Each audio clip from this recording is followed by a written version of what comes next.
Buenas noches, mis hermanos y hermanas en Cristo. Todos los días yo me levanto a la 1 de la mañana para preparar un mensaje y lo envío a las 3 de la mañana de lunes a viernes. Aquí estamos en la casa de Dios y aquí tenemos los servicios todos los domingos a las 1 p.m. y también tenemos estudios bíblicos todos los jueves a las 7 p.m. Vengan todos para adorarle a Dios en espíritu y en verdad. Y el título de hoy se llama Encontrarse con el Dios Todopoderoso. Conforme al propósito eterno que hizo en Cristo Jesús, nuestro Señor, en quien tenemos seguridad y acceso con confianza por medio de la fe en Él. La carta de Pablo, Efesios capítulo 3, versículo 11 y el 12. Los hijos de Dios tienen unos de los más grandes privilegios que se le haya conseguido jamás a la humanidad. Tenemos el derecho, la confianza y la libertad de irrumpir a nuestro Señor en cualquier momento. Nuestro Padre Celestial se sienta en un trono en la eternidad. Y su Hijo Jesús, nuestro bendito Señor y Salvador, se sienta a su derecha. A las afueras de su trono están las puertas que abren para todo aquello que están en Cristo. En cualquier momento del día o de la noche, a cualquier hora, podemos ir más allá de los ángeles guardianes, los serafines y todos los ejércitos celestiales, para entrar valientemente por estas puertas y acercarnos al trono de nuestro Padre. Cristo nos ha provisto acceso directo al Padre para que recibimos la misericordia y la gracia que necesitamos sin importar nuestra circunstancia. Esto no siempre fue así. En el Antiguo Testamento ninguna persona podía tener acceso al Padre, salvo algunas excepciones. Por ejemplo, sabemos que Abraham disfrutó cierta medida de acceso al Señor. Este hombre consagrado fue llamado amigo de Dios. Él escuchó al Señor, le habló, tuvo comunión con él. Aún así, Abraham permaneció fuera del velo, aun cuando era amigo de Dios. Él nunca tuvo acceso al lugar santísimo, donde Dios habita. El velo espiritual de separación aún no había sido rasgado en Dios. En un punto de la historia de Israel, Dios declara que Él hablaría a los profetas por visiones y sueños.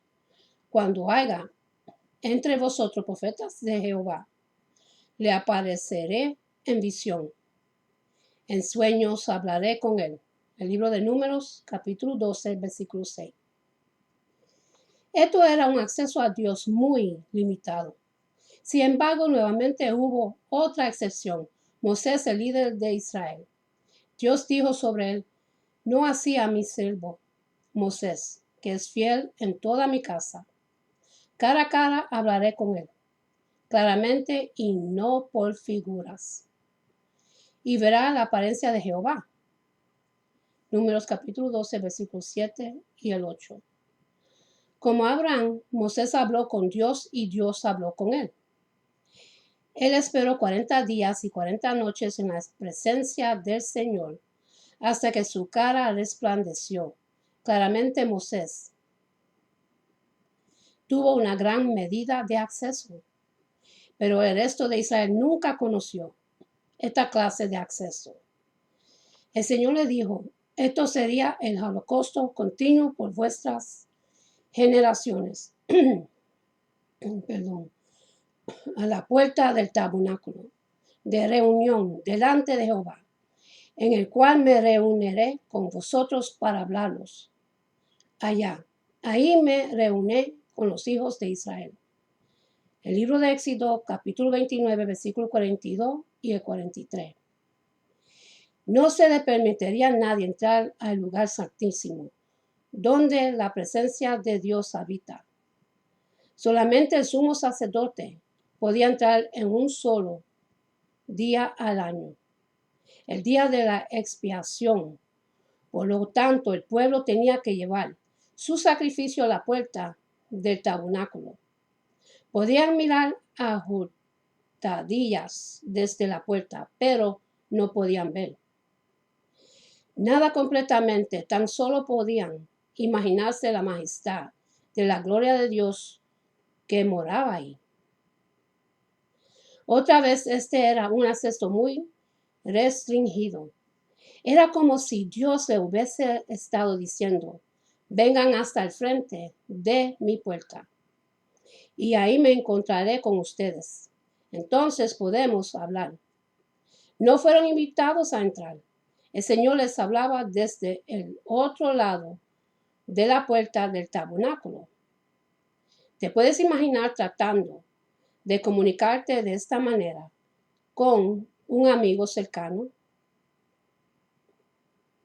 Dentro del tabernáculo, un velo separaba al lugar santo. Del lugar santísimo, el sumo sacerdote debía ir templando según se iba secando el velo. El tener acceso a la gloria de Dios era una cosa impresionante, temible. Podía caer muerto con tan solo haber cometido una deshonra en su presencia. En la santa presencia de Dios no podía habitar el pecado de ninguna clase. Otro gran evento debería haber sido el día de la expiación. En ese día el pueblo de Israel se reuniría alrededor de la puerta del tabernáculo. Esta era la misma puerta en la que Dios había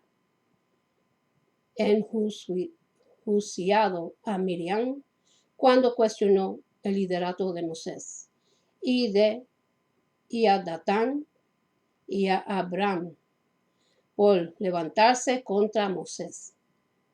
Ahora las multitudes estaban preparadas, demasiadas, mientras Aarón, el sumo sacerdote, entraba a la habitación mística para encontrarse con el Dios Todopoderoso. A ellos se les pudo haber dado ilustraciones de lo que ocurría en el interior, pero se quedaba preguntándose: ¿cómo sería estar allá adentro? ¿Tendrá el Señor una forma visible en su voz como la que oímos en el Sinaí? Una voz que inspira tanto temor. Es bueno y amable, atemorizante. Aún David, el dulce salmista de Israel, tenía acceso limitado al Padre. Las Escrituras dicen que él tenía comunión con Dios. Él conoció a Dios como su defensor, su refugio, su cuidador, su fuerza. Nadie habló más majestuosamente o poderosamente de Dios que este hombre. Aún así, David no tuvo el privilegio de entrar al lugar santísimo. A través de los salmos, David hablaba de anhelar y buscar a Dios. Él clamó por poder ir más allá del velo, por algo que él no podía lograr. Un abismo llama a otro. Libro de Salmos, capítulo 42, versículo 7. Salomón también expresaba esta clase de anhelo insatisfecho de poder llegar al Señor. Mi amado meta su mano por la ventanilla y mi corazón se conmovió dentro de mí. Yo me levanté para abrir a mi amado. Abrí yo a mi amado, pero mi amado se había ido. Había ya pasado, lo busqué y no lo hallé. Lo llamé y no me respondió. El libro de Cantares, capítulo 5, versículo 4 hasta el 6. Aquí está la expresión del anhelo divino. Lo busqué, lo anhelé, lo quise, pero no le pude encontrar. Israel vio a Dios habitando en el templo, en una habitación llamada lugar santísimo. Salomón construyó un templo majestuoso en Jerusalén para la gloria de Dios. Cuando se terminó la estructura, Metía a Salomón las cosas que David su padre había dedicado y puso la plata y el oro y todos los utensilios. Y llevaron el arca en su lugar. El segundo de Crónicas, capítulo 5, el 1, el 5 y el 7. Después de haber colocado cada cosa en su sitio, Salomón invitó a Dios a entrar y santificar el lugar santísimo con su presencia, y Dios lo hizo, diciendo en una nube y llenado el templo. Todos en Israel creían que Dios habitaba en el gran templo en Jerusalén. Por lo tanto, los israelitas dirigían todas sus oraciones hacia el templo. Salomón le pidió a Dios: si tu pueblo saldrá a la guerra contra sus enemigos por el camino, que tú les enviares, y oren a ti hacia esta ciudad que tú elegiste, hacia la casa que he edificado a tu nombre, tú oirás desde los cielos su oración y su ruego, y amparás su casa. Segundo de Crónicas, capítulo 6, versículo 34 y el 35. Salomón estaba pidiéndole: Señor, cuando nuestros ejércitos salgan para luchar contra nuestros enemigos, escúchalos. Cuando oren hacia ti, aquí, en su templo, dales éxito en la batalla. No pensaba que Dios estaba en el campo de batalla, sino que estaba en la santísima habitación en Jerusalén. Mas aún si se llevaba a Israel en captividad, ellos iban a orar así a la tierra que su diestra sus padres, y hacia la casa que he edificado en tu nombre, tú oirás desde los cielos. Capítulo 6, versículo 38 y el 39. Esta es la razón por la que Daniel abría su ventana en Babilonia y oraba hacia Jerusalén. Vea el libro de Daniel, capítulo 6, versículo 10. Hoy en día los judíos todavía se ponen en dirección a Jerusalén para orar. En una ocasión vi a una persona viajando en un avión cuando un judío ortodoxo se puso su manto de oración. Se puso de pie en el pasillo y oró en dirección a Jerusalén. Sin embargo, a pesar de la gloria de Dios en el templo, a pesar de las visiones y sueños dados a los profetas, a pesar de las visitaciones de ángeles, el pueblo de Dios se mantenía fuera del velo. La puerta del lugar santísimo aún no se había abierto y acceso a él aún era restringido. La vida de Cristo es un cuerpo humano. Nos proveyó un mayor acceso al Padre. Aún entonces el acceso estaba muy limitado cuando Jesús vino al mundo como un bebé. Tan solo unas pocas personas estaban presentes, unas pocas pastores y los magos. El resto de la humanidad no estaba al tanto de su venida. Ahí en el templo de Jerusalén los sacerdotes estaban llevando a cabo sus tareas y la gente estaba diciendo sus oraciones, todos siguiendo las rutinas acostumbradas. Cuando Jesús fue niño, unas cuantas personas le vieron en el templo. En su mayoría eran sacerdotes y escribas que se maravillaron de su conocimiento de la palabra de Dios, pero el público en general no sabía de él. Más tarde otros lo conocieron en el taller de la carpintería, donde trabajaba, pero ¿quién podía creer mientras le veía reparar sus sillas rotas que Jesús era Dios encarnado? Él era simplemente el hijo de José, un buen joven que sabía mucho de Dios. Cuando Jesús comenzó su ministerio, él dirigía sus palabras a una pequeña cantidad de personas en un país muy, muy pequeño. Esto es las ovejas perdidas de Israel. Y como solo podía estar en un lugar a la vez, el acceso estaba limitado por sus logísticas. Tenías que llegar hasta Judá si querías llegar hasta Jesús. Si vivías fuera de Israel, tenías que viajar por días o semanas, por bote, camino o a pie. Entonces tenía que localizar en qué pueblo estaba, encontrar ahí una multitud y preguntarle dónde él estaba o si ya él se había ido del pueblo.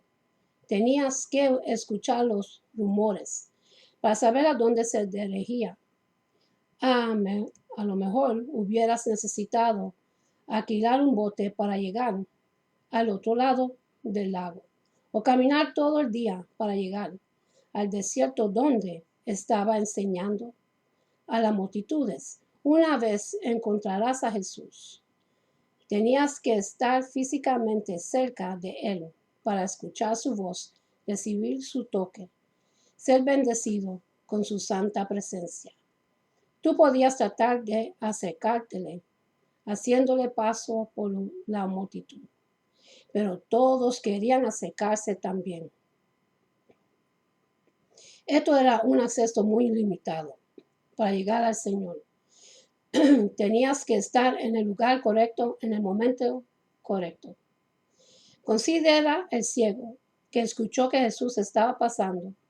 Cuando supo quién era, él clamó: Jesús, sáname, para que pueda recibir mi vista. Solo entonces Cristo le restauró o considera la mujer con el fluido de sangre.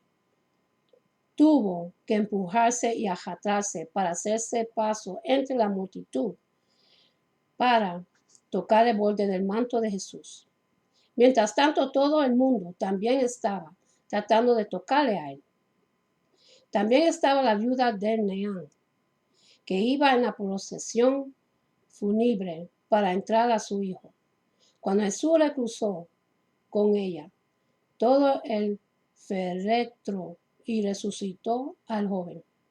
O piensa en el paralítico en que el estanque de Besada, en el mercado de las ovejas, muchos enfermos y afligidos se habían congregado ahí para ser sanados.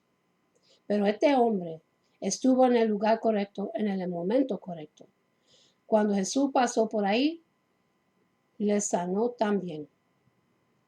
Tenías que calcular o planificar el tiempo para lograr acceso al Señor. Zaqueo lo hizo subiéndose a un árbol para ver a Jesús. 4 hombres tuvieron que resolvérselas también en favor de un amigo enfermo. Cuando localizaron el edificio lleno de gente donde Jesús estaba enseñando, abrieron un hueco en el techo y bajaron su amigo frente a los ojos de Jesús. Finalmente, en un momento glorioso, Jesús proyectó acceso total y limitado al Padre. La Biblia dice que él en Golgotha,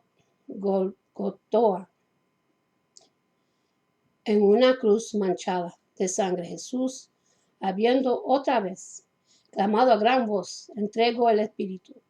Y he aquí el velo del templo se rasgó en 2, de arriba abajo. Evangelio de Mateo, capítulo 27, versículos 50 y 51. Al momento de la muerte de Jesús, el velo del templo en Jerusalén fue literalmente rasgado. En ese momento se selló nuestro destino. En el instante que nuestro Señor entregó su Espíritu, se nos dio acceso total y limitado al lugar santísimo.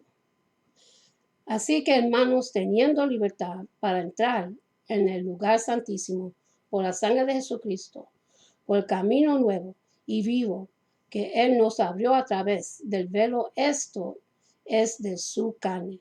El libro de Hebreos, capítulo 10, versículo 19 y el 20. El rasgado del velo fue una representación de lo que ocurrió en el mundo espiritual. Finalmente podíamos disfrutar de algo que no pudieron lograrlo por generaciones. Tuvimos el privilegio que aún Abraham, Moisés y David no tuvieron. Tenemos acceso al lugar santísimo, al mismo trono de Dios Todopoderoso. Ya la puerta no estaba cerrada para nosotros. Ahora cualquiera puede asomarse y entrar. Sí hizo posible tener acceso limitado. Aún más, con su muerte, Jesús se convirtió en nuestro sumo sacerdote. Él subió a la Nueva Jerusalén, a un templo no hecho por manos. Ahí tomó el papel de sumo sacerdote. Caminó directamente a la santa presencia de Dios y con el incienso de sus propias intercesiones presentó su sangre en el propiciatorio. Entonces se sentó a la derecha del Padre con todo poder, fuerza y autoridad. En ese punto Jesús reclamó su derecho por el pacto de civil en un cuerpo espiritual a todo el que se arrepienta y se reciba como Señor. Y envió el Espíritu Santo para convocar a sus hijos. He abierto la puerta al Padre, ahora eres acepto. Simplemente por estar en mí por fe, así que te puedes acercar confiadamente al trono. Te levantaré a la presencia de mi Padre, quien ahora es su Padre. Tienes acceso ilimitado el día y noche. ¿Cuál es el mejor sufrimiento que puede experimentar el alma de Cristo?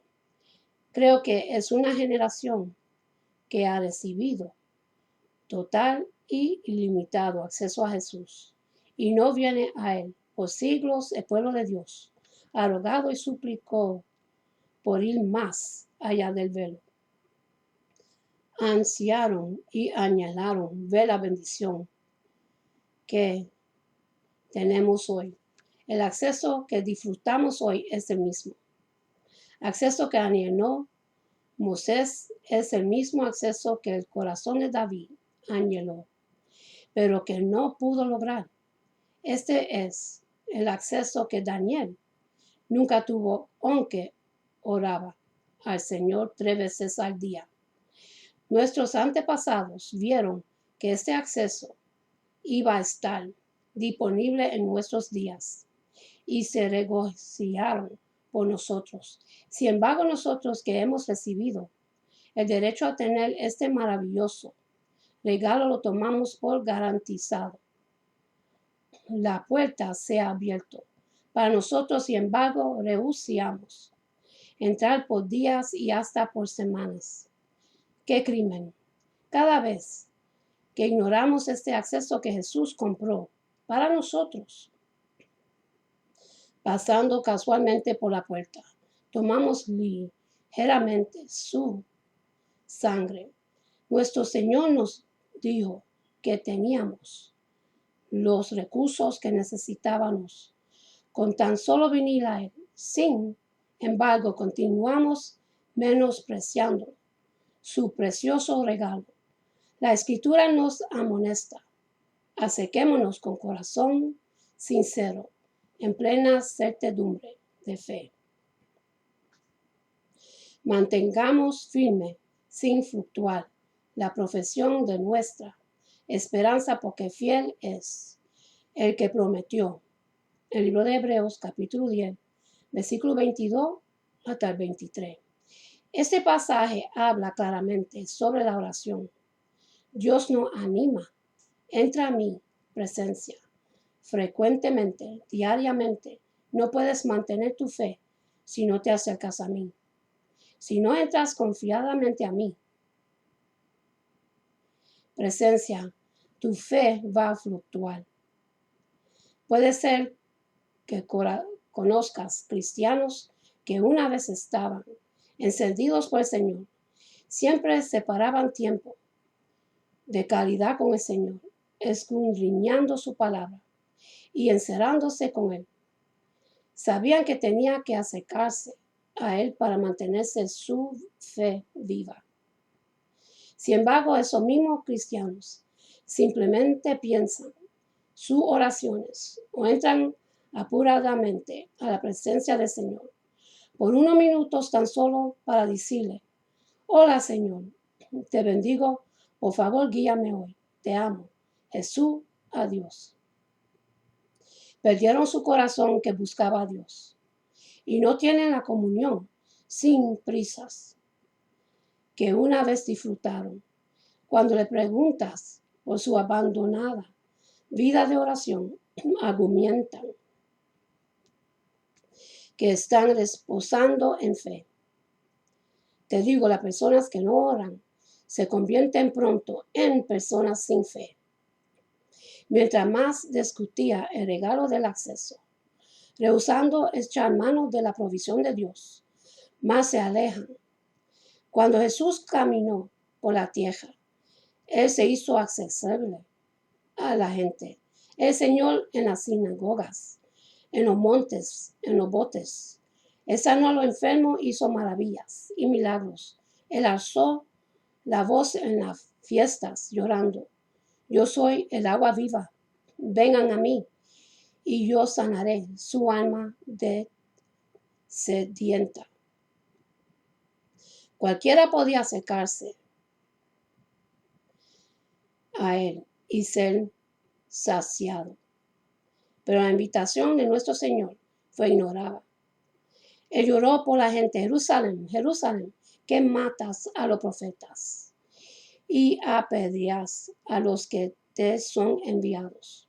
¿Cuántas veces quises juntar a tus hijos, como la gallina junta sus polluelos debajo de sus alas, y no quisiste? Evangelio de Mateo, capítulo 23, versículo 37. Le estaba diciendo a Israel: estoy aquí, estoy disponible para ti. Te he dicho que vengas a mí para ser sanado y para que se satisfagan sus necesidades. Pero no vendrás a mí. ¿Cómo respondió Jesús al rechazo de la gente? Él declara: he aquí, vuestra casa os es desierta. Capítulo 23, versículo 38. La palabra que Jesús utiliza para desierta aquí significa soledad, sin la capacidad de dar fruto, desperdicio. Él dijo: tu vida en la iglesia, tu familia, tu caminar espiritual, todos ellos se sacarán y morirán. Piensa en esto: si los padres no buscan a Dios diariamente, ciertamente sus hijos tampoco lo harán. En lugar de esto, su casa se llenará de mundanalidad, exterioridad espiritual, una soledad más allá de toda descripción.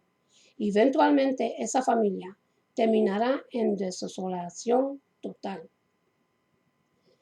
Mantienen esto en mente. Jesús hizo estas advertencias en un día de gracia. Él añadió: porque os digo que desde ahora no me verás hasta que digas: vendido el que viene en el nombre del Señor. Capítulo 23, versículo 39. El significado de esto es: te ha dado todo el acceso que necesitas para vivir una vida victoriosa, pero has ignorado mi oferta. Lo siento, pero tu decisión va a traer desolación a tu vida y a tu hogar, y no me volverás a ver hasta la eternidad. Y con esto termino, mis hermanos. Y para los que quieren recibir a Jesús en su corazón, para que puedan recibir la promesa que nos da cada uno de nosotros, para vivir por toda la eternidad, y para que su nombre esté escrito en el libro de la vida, repitan conmigo la oración de salvación.